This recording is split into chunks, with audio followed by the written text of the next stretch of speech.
Late Night Health continues. Robert Clancy joins us each week. We're going to give him a little bit extra time today. We've titled this When Life Changes on a Dime. Robert had an interesting thing happen to him this weekend, and I think we can all relate to it. Robert, can you tell us what happened briefly, and we'll go from there? Sure. It's always a pleasure to be back on the show. And, as you said, life changes on a dime. I had prom weekend this weekend with my son and my two exchange students, my host daughter and host son. And so I've got 18 kids going to the prom. They told me about, there were some questionable parties out there, so they just wanted to come back to our house, which was great. We were happy to host everybody. And they literally got back maybe 5 minutes after 11 o'clock. We got them all here. And my son comes running up and he says, "Dad, there's a problem downstairs. You got to come." I go downstairs and there's a boy and he's unconscious. Oh, my God. He had severe dehydration and he was literally out cold and he was ashen colored. And my wife had just gone to the store to pick up the food, to give him some snacks and stuff like that, right. To hang out here. And, I don't have my cell phone on me. I'm trying to get, I barely know this guy because he just stopped in. He's one of the other dates, from one of the other girls that came. So I don't know their family. I don't have any contact information. And you think, you're in that situation and you've got to make calls from the hip there. And I'm saying, somebody call 911 because I think he's dehydrated. Get a towel with water, I'm propping him up, and finally got some color back in his face. I'm thinking the next step on this is his heart's going to stop, and this young man's going to die in my arms. Wow. So how do you recover from that? I had to take today off from work to recharge because it was just so much emotion, so many things going on. And, here you are thinking, okay, these kids are coming back. We're going to, they're just going to have a great time, hang out here, and all of a sudden life hits you like that. Right. And, it's perspective. That's, I think, one of the things that I use to change, the perspective on it. Because had I, when I look at this situation, let's say they went to one of those other parties, he could have been dead. I look at the positive side of it. I was there. I knew what to do. He was in the right place when this happened. He could have been driving a car and driving somewhere with 4 kids in it, because he did drive back from the prom to our house. Wow. Did you not think of drugs at first? Or are you more positive than I am? No, I did not think of drugs at all because I knew these kids. I felt, they were doing the right thing. They all, bonded together to say, hey, we don't want to be part of any of those things. So that never crossed my mind. The EMT, I think they have to ask when they arrived. I said, right. No, that's why we're here at my house. I'm not serving them alcohol, and they're not on anything. And it really was dehydration. So, all the facts are there, and my gut was right. And I think you need to trust your gut, too, when you're in those situations. But, you're sitting at home, minding your own business, reading, watching TV. There's a party going downstairs. Your son really doesn't want Dad to be checking in every little bit, and you're respecting them and letting them dance and talk and all that, and something like that happens. It happens to almost everyone at one point in their lives, and often, many times. I mean, I can think of you get a phone call from the program director of a radio station, come in an hour early. Yep. And you know that your life is going to change. You just know it. You get a phone call, somebody has died. You get a phone call, and somebody has been diagnosed with something very, very severe. At the same time, your life can change because, hi, I'm the program director of a bigger radio station. Right. I want you to come to work for me. And have a positive, by the way, program directors, Daryl and I are available.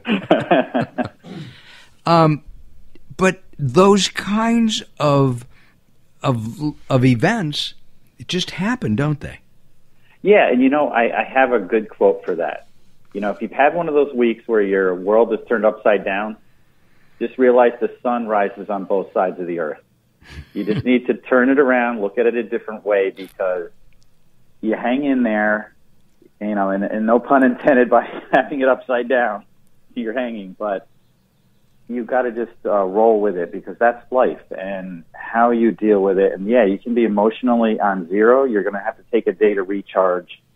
I needed to just rest. I needed to sleep. I just listened to my body, and it's all about your health. And I said, I need to unplug today from everything, and I'll be fine tomorrow. And it took me 12 hours of sleep, which I normally don't do. But Wow. I got 12 in because I had no sleep Friday night, Saturday night, Sure. and late Sunday morning. And it was a long day. So, but everybody's in a better place, and I used the moment to work with the other kids that were here. Once the ambulance came and took him, they were all distraught. And I said, hey, A, you're going to remember this prom. B, you're going to remember how precious life is. And C, you learn something, that life can change on a dime. But you guys got each other, and you need to be there for him when he comes back, because he's going to feel bad that he disrupted, this event. He did, but he came back the next morning with his mom after spending the night in the hospital, and, they got to see him. And, you can work through those things and just know that, you did the right thing, that they all worked as a team. I told them how proud I was of them. Those are the moments of learning. And I know that I keep thinking of Annie and her song. Yes, another Broadway show song. The sun will come up tomorrow. Right. Because it always does. Yeah, and you push through because you're going to be there. And so anybody out there that's struggling with a lot of stress, and that's probably the number one thing that causes health issues. I see so many people just get very stressed out, and it's this worry.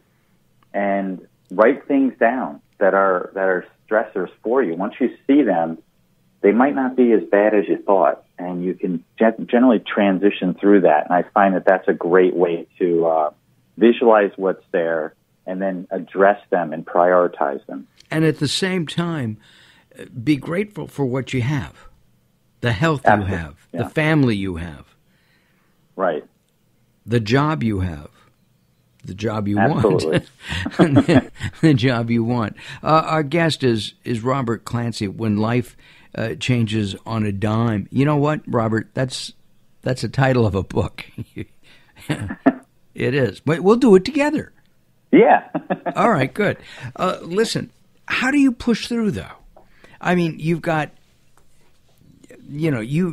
somebody has, kid collapses from dehydration, from not drinking and not eating and dancing, like a maniac.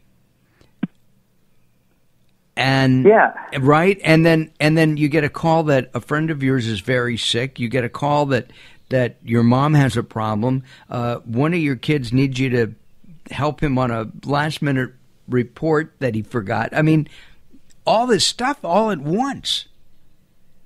It's how do you push through? It ain't easy. No. And you know what I did? I just got up this morning and I smiled because I said, we made it through. We're pressing on, and we're learning from, this situation. And I think everybody did, what we gained from that. And that's what I have gratitude for is what I learned and what they learned in that moment. And you take it and you move forward, because I don't make a wall with those blocks. I make a pathway. And we have to do that with everything that we're given. It seems like you got a brick in your hands. We'll make a walkway, because that's what you're doing with them. And you step on those as you move forward. Or you can throw it through that that brick and use it to break through that wall. Yeah. I thought you were going to throw it through your window. Get more light in. Yeah, you're right. But, you're an evolved individual. We've been talking to you for a while now. Most of us just sit there and let all this stuff bury us. What would you do? What do you recommend to get through this stuff when life does change on a dime? There's a few things. One, you need to have just fundamental things for yourself. Basic exercise, go walk around the block. The other one is meditation. The third is diet. And the fourth is some sense of community and some sense of social, knowing that other people are there to help you, and you need to share what you have. So those are the things I always rely on when I get into that place. This morning I meditated. I just cleared my mind and said, okay, you got to reboot, clear this stuff, see your path, get your mind in the right place.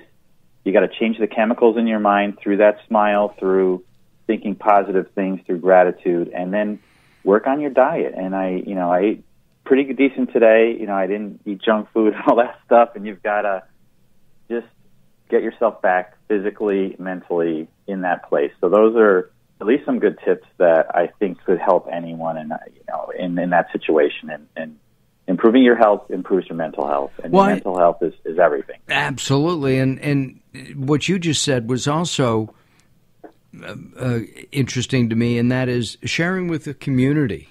I mean, if you've probably told a couple of people about, hey, kid collapsed, dehydrated, but if somebody is sick, do you hold that in, or do you let it out to your community to see how they can help?